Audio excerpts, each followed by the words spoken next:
আর আমাদের বাংলাদেশের রোজা যারা করে কি জানেন, রোজা করে ইফতার করলো, ইফতার করে মাগরিব পরে দা ভাত টাত খায় ওই গাঁওতেই কান্দতেই পাঞ্জাবি সাত লিল লিয়ে 3-4টা বিড়ি নিয়ে পকেট ফেলে যাচ্ছে। প্রথমটা বাড়ির গ্যাস লাইট দিয়ে ধরাছে, আর এই জুম্মার যাতে যাতে আরো 3টে ওরই আগুন দিয়ে ধরাছে। আর ওই কাছে যাই দাঁড়াচ্ছে, তাই গেলি আল্লাহ আকবার কয়।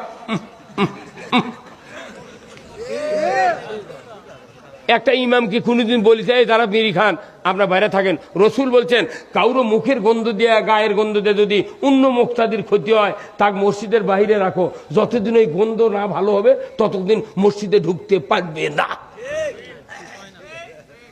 এইগুলো কথা ইমাম কবে না, আমি কই থেকে আমার উপর ওই জেল জুলুম হচ্ছে। হ্যাঁ কথা কোন না তাহলে ভাই এই মসজিদ কার ঘর? আল্লাহর ঘর।